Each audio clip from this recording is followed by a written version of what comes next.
Hello everyone. Welcome to our new episode of Psychosocial. Today I have a very special guest, dear Selda Koydemir. Welcome, Selda. Hi, well, thank you very much.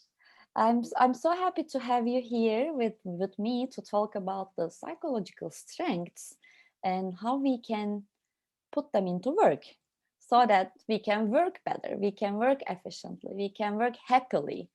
Aside from everything, working happily is, although it's seen as a luxury, I think with COVID, it started being considered as an essential thing in our work lives as well.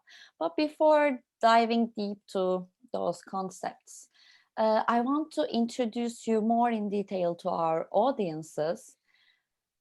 By doing this, I always enjoy asking my guest to introduce herself or himself in a way that you enjoy. You want to introduce yourself because we Okay, have multi dimensions, and which Selda is here now?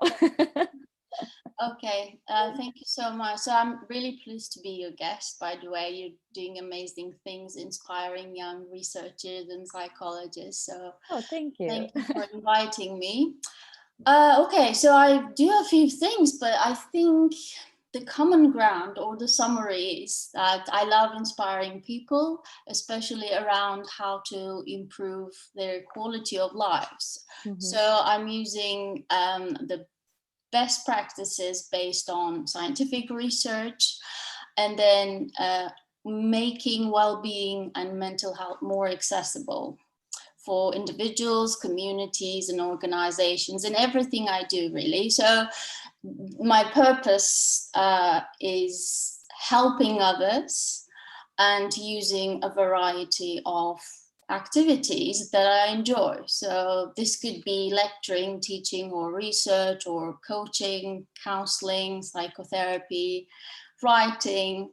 So I think, yeah, the common ground would be just to help people and organizations increase the quality of life and flourish, I guess. Yeah, it sounds amazing. This is your calling. So you use everything to do that. Like you write, you speak, you teach, you give mentorship, you do like research, user research for new services. And like, I don't know how many like strengths you have. Mhm. Yeah, I think we all do have a lot of strengths, maybe Uh-huh. all the strengths that have been listed in the literature. But yeah, I have a few top strengths that I combine them, two or more in different areas of my life. But yeah, so today we're going to talk about strengths, but I think my strengths are love of learning, of course. Of course. What a surprise. Curiosity and self-regulation, I guess, Mhm. because I like discipline and, just to have a plan. And it also is related with prudence, another strength, Mhm. perseverance, and I guess what else? Kindness, Patience. Uh-huh. because it includes helping people. So, Yeah. yeah, I think so. Mhm. Wow, great. So, and it shows that like every work, every job, every role is actually hard, right? But to be able to fully, effectively, and happily accomplish those, we have our own strengths to utilize. Like we have counted many roles, many things that you are doing, being an author, being a psychotherapist, being a researcher, being a consultant. And without having that perseverance, without having that love of learning, that would be impossible. Yes, that's correct. We are pre-programmed to focus on our weaknesses, right? Or the negative and what's wrong with us, which is acceptable because, it's the survival instinct. So we want to protect ourselves. And our education also is focused on the weak spots and fixing people, fixing students. Mhm. So we don't actually we are not aware of our strengths in the first place. That's why we don't use them in an efficient or effective way.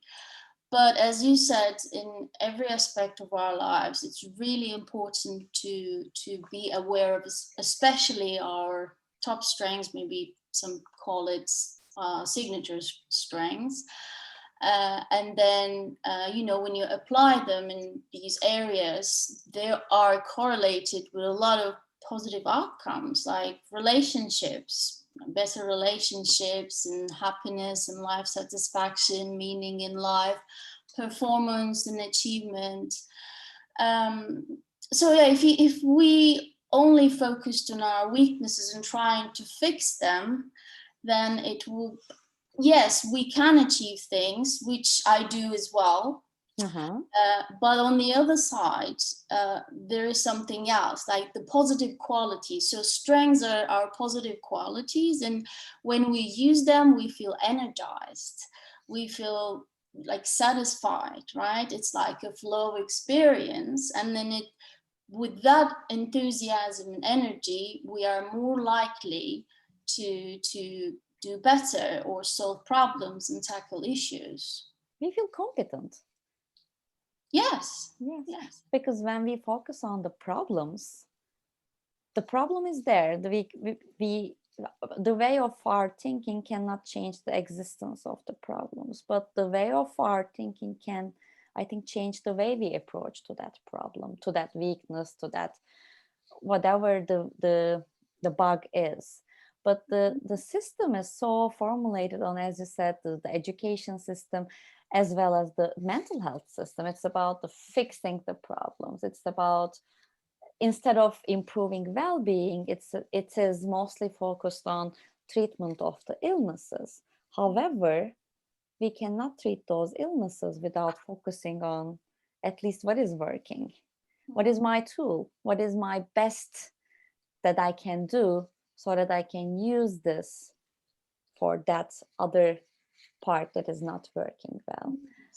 And I think this needs a shift in paradigm, which is hard in many ways, in work life, in corporate life.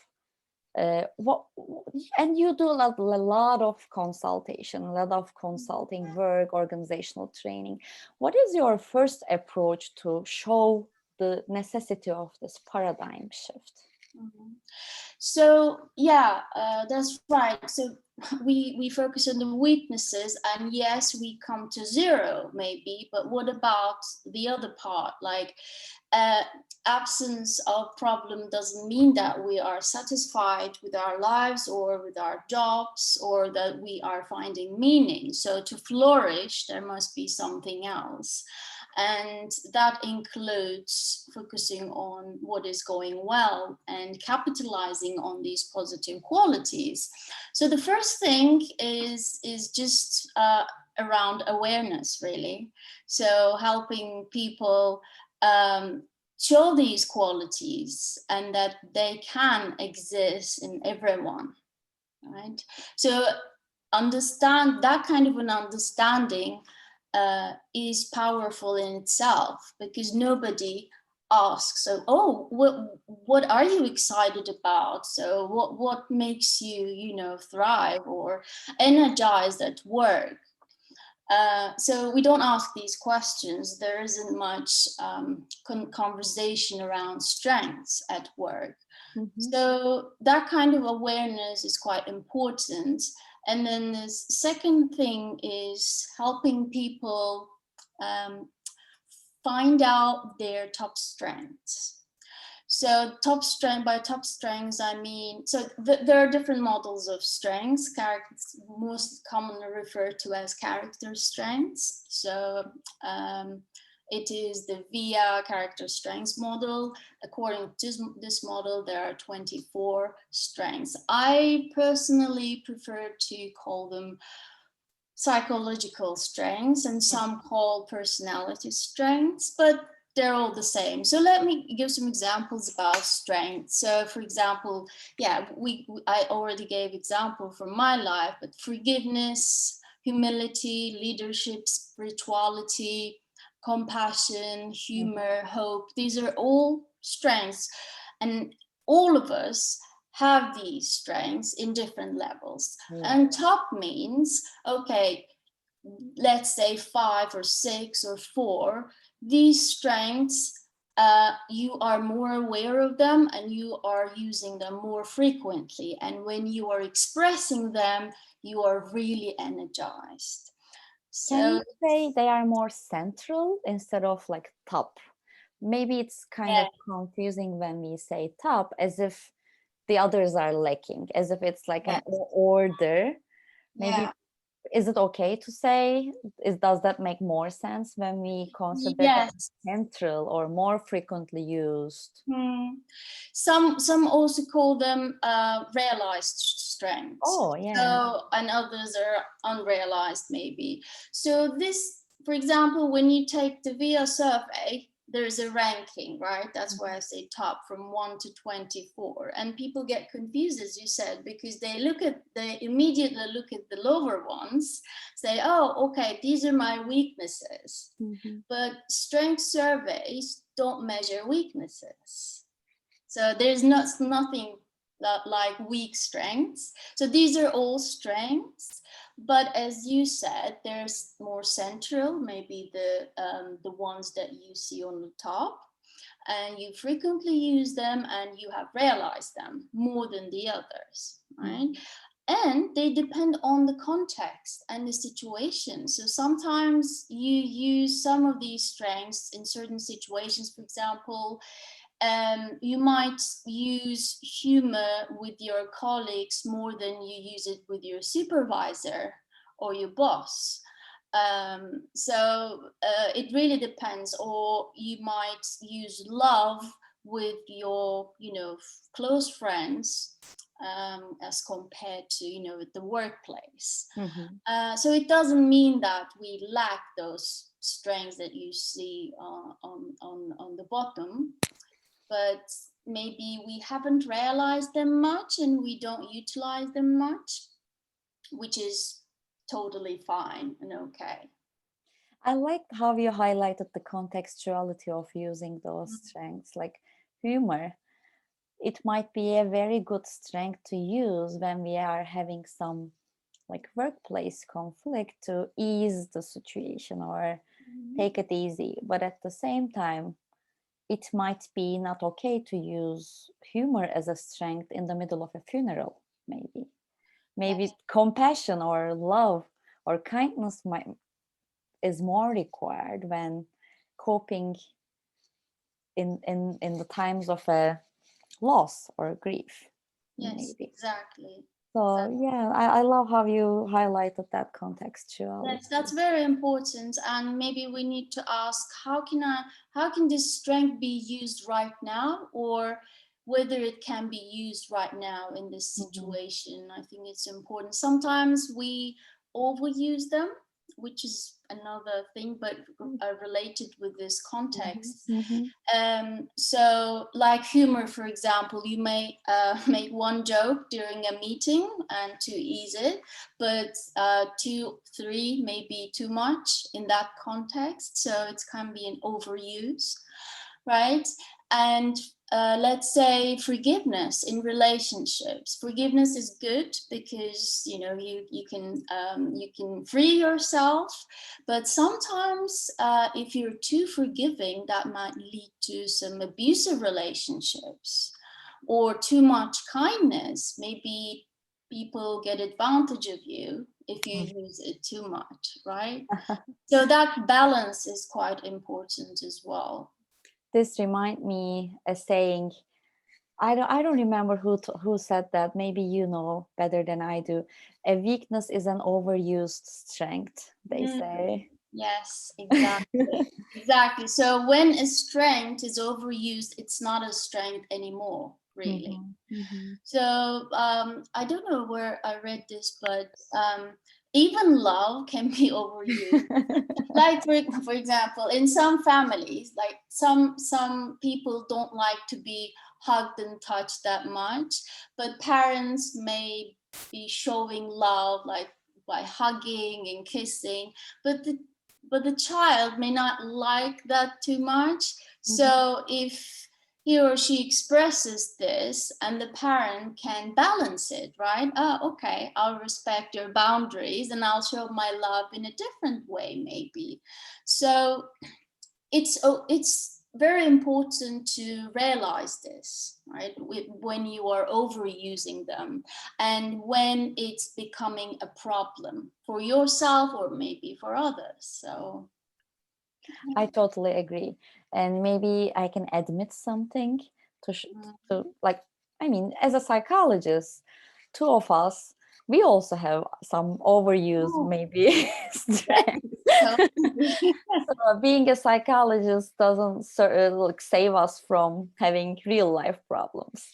So I can admit that, like when I do that character strength survey, whenever I do, my number one, my top or my central one comes love of learning, which is obvious, which is expected, which makes me like go further in terms of what I know, what I learn, what I create. But at the same time, sometimes my urge to learn more prevents me to finish what I have in my hand. Like I can find myself starting reading my fifth or sixth or seventh book without finishing what I've already started. So then I realized this is no more a strength. This is something else. This causes another problem for me. This can be causing another stress for me.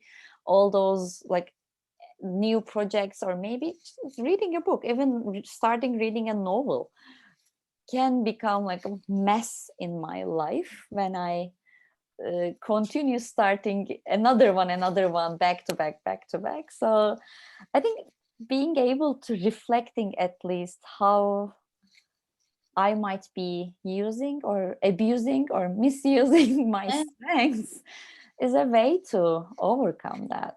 Yes, exactly. Yeah, thanks for sharing that. It's yeah. So you realize it, for example, when you're burned out, right, at work.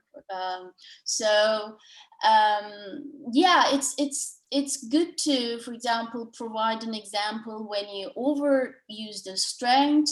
And it's become kind of a stressful thing for you or for the others. What was the reaction of others, for example? That can also give you some clues.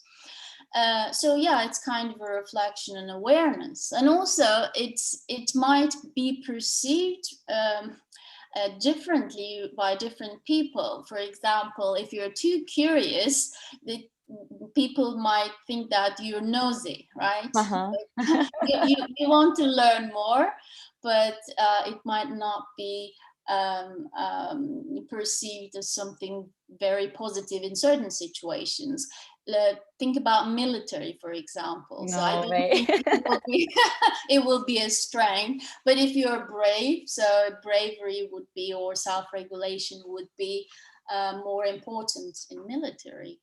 And I guess this also leads us to talking more about person job fit, like the strengths someone has.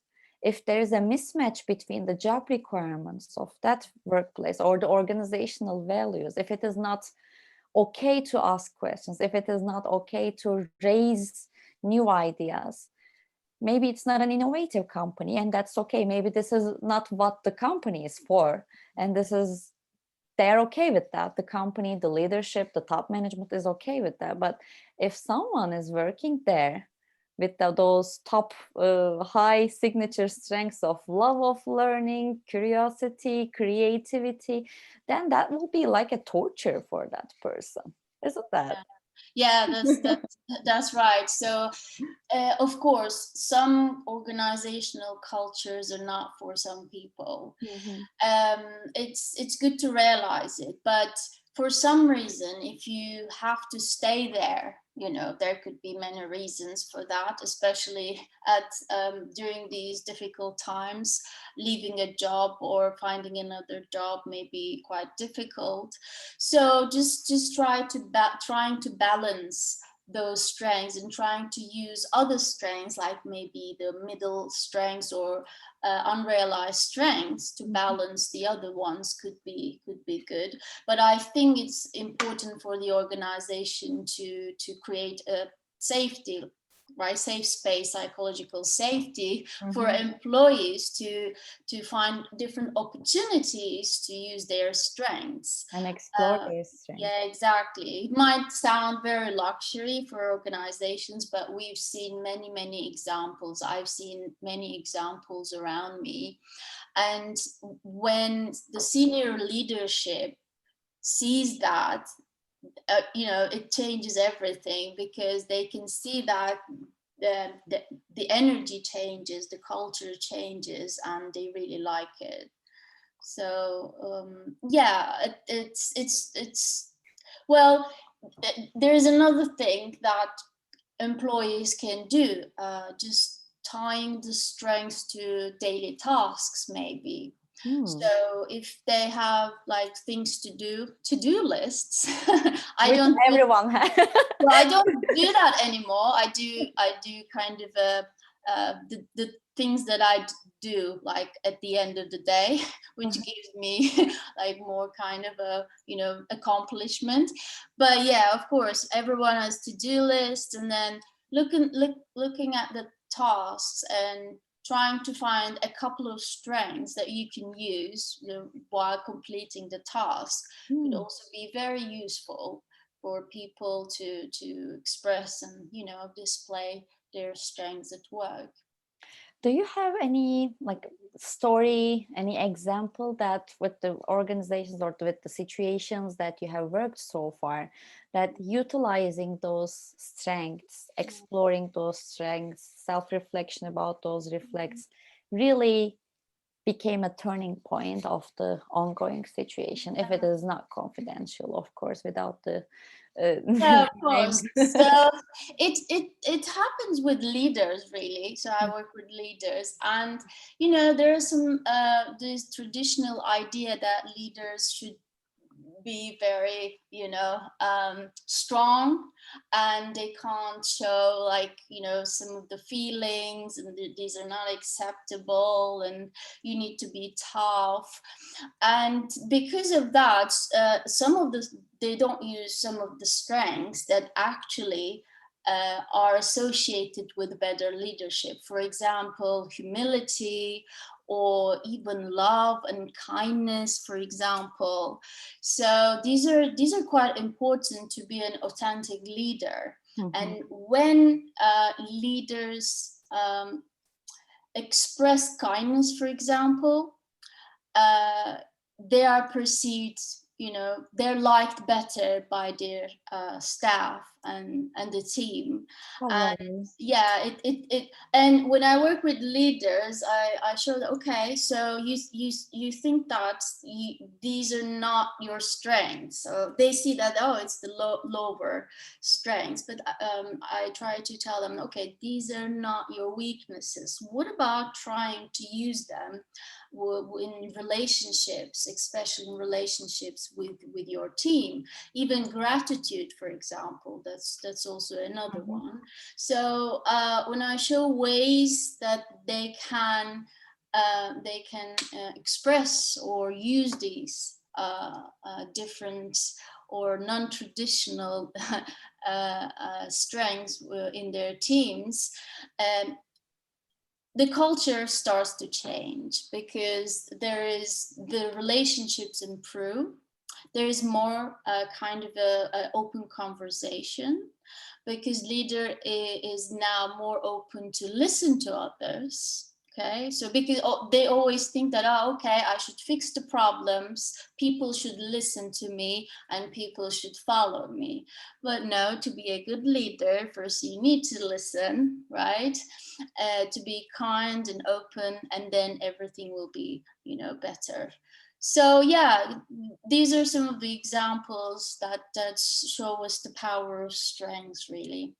Yeah, it's such an important that the top management, the leadership positions have that kind of self-reflection, and it's always so like fulfilling for me. Like my professional satisfaction comes partly from how those leaders can realize what else can they change for themselves plus for their organization.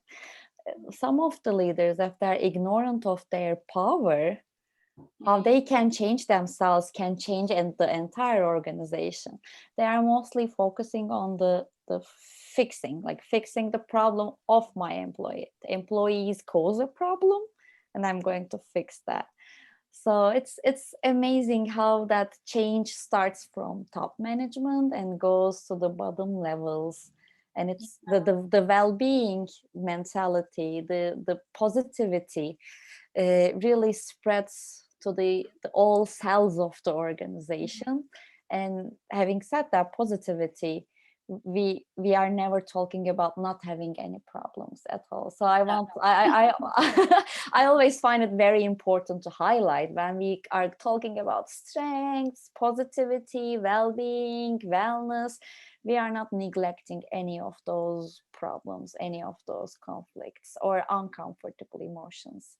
Yeah, totally. That's very important. That's the message that I'm always trying to give to people, because there's this notion that, oh, we need to think positively all the time, which is not really helpful. So it's always about accepting all the emotions, unpleasant or pleasant, our weak spots, blind spots as well, our vulnerabilities, plus the strength. So I see them in the same cup, right? So I'm not, there's no need to sort them out.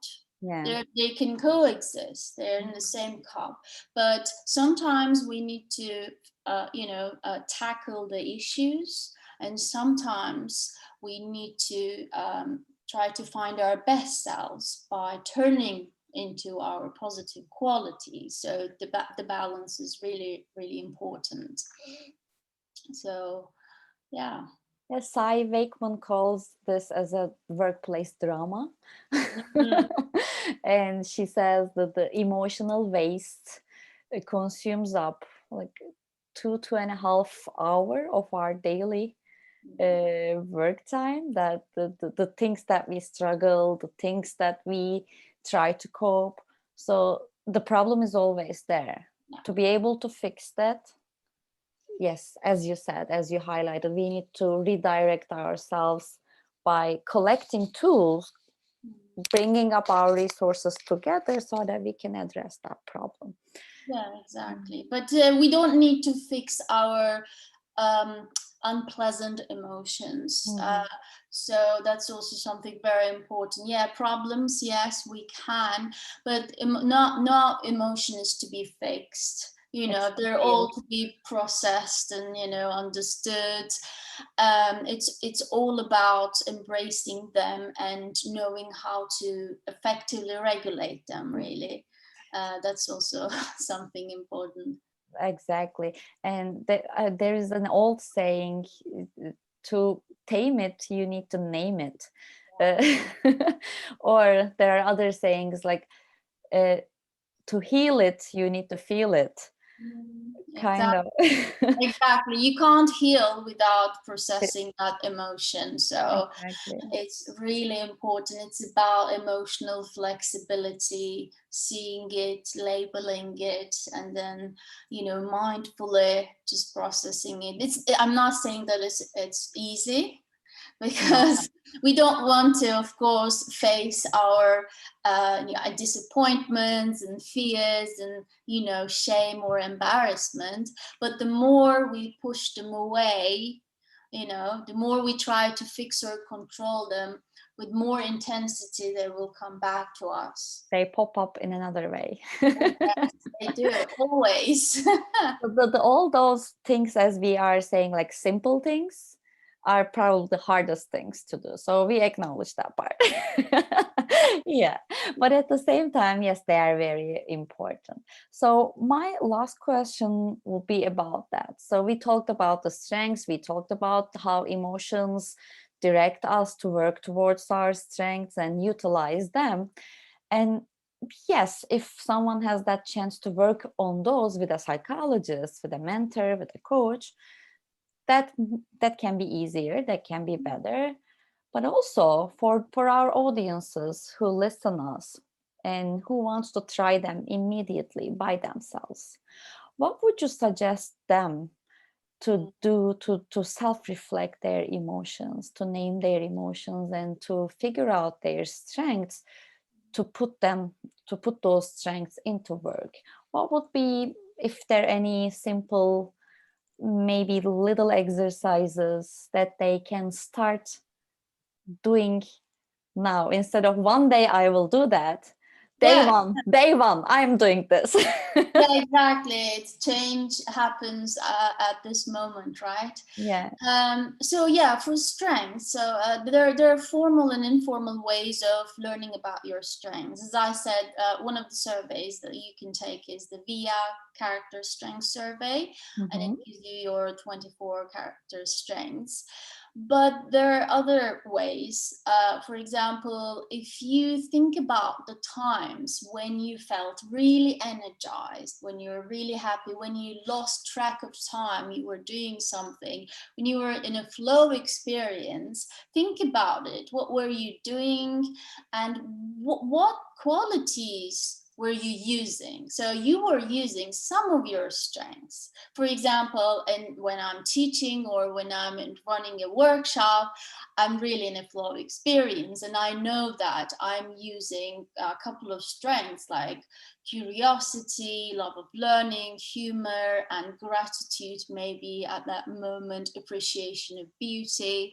So just think about those times and try to see what kind of strengths you might have. You can also ask uh, people who know you really well.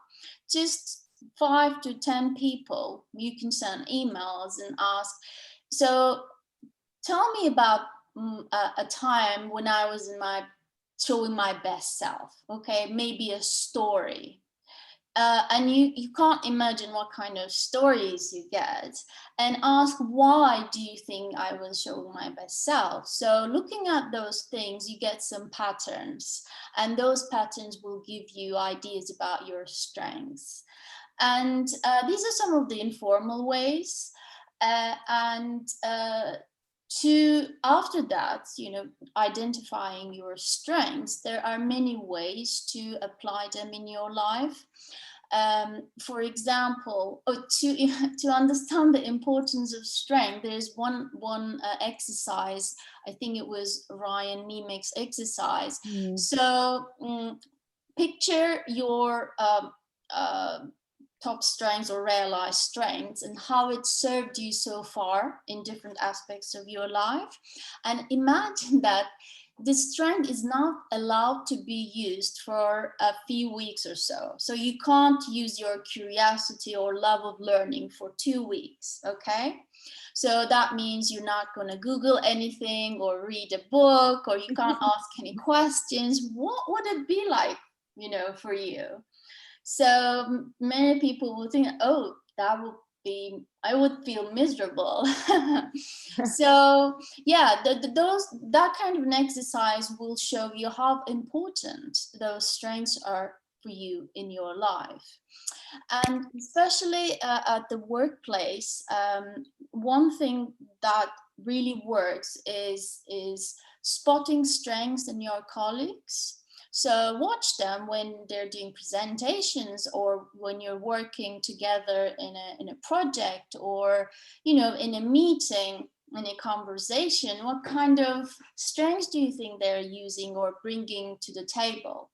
Right. Mhm. So give them some feedback rather than saying, oh, it was great. Maybe you can say, oh, you asked really great questions. I like your curiosity, for example. So yeah, asking for feedback, giving feedback. These are some of the things that you can apply just in your daily life. Wow. I have many, but we don't have time. Yeah, I know, and we are already in the process of like providing workshops about how to work psychological strengths in work. So maybe that can provide an experiential Yeah. opportunity for those who want to join and work upon those. But even listening those things, even joining to our conversation with you now through our podcast, I'm sure that will open up many questions, which is perfect. You don't need to find all the answers now, but at least having those questions will be day one, instead of saying one day I'll work on that, one day I'll fix that, one day blah blah. So this is day one that you started questioning, which is good, which is perfect. And I'm really grateful that you came here today, you became my guest. And from London to New York, we made a like bridge Yeah. together, a virtual bridge, which COVID have taught us the better ways to doing that. That Yeah, those exactly. Exactly. Yeah. Yeah. These are difficult times, but we try to make the best of it. But I'm really grateful that, yeah, I've been your guest today. It was really a fun conversation for me. yeah, Thank you. it's always amazing to talk with you, to chat with you, and now offering our conversation to others give another meaning for me. I enjoyed that. I love that. And before closing, I want to ask: is there anything that I didn't ask you? If you were me, is there anything you think I should have asked you? Ooh, that's a big one. Um, I don't think so. Not at the moment. Yeah, I think we covered a lot. And as you said, yeah, this will open up some kind of awareness, hopefully, in the Mhm. audience. And if they have questions, they can always reach me or you, I'm sure. So we're always open to new conversations. So yeah. Yeah, don't forget to follow Selda Koydemir from London. If you have any questions now, you have that credit to shoot an email or send a message to her. I guess your LinkedIn is available. Your LinkedIn. Yeah, LinkedIn, Twitter, I'm not Uh-huh. quite active. So yeah, it Yeah. would be good to connect with people. Perfect, perfect. Thank you very much, Selda, for being here, and thanks for your wisdom. Thanks for your generosity to share your knowledge, share your information with everyone here. Well, thank And you so much. Yeah. I hope you will have some sunny days. Uh, Oh, I hope so.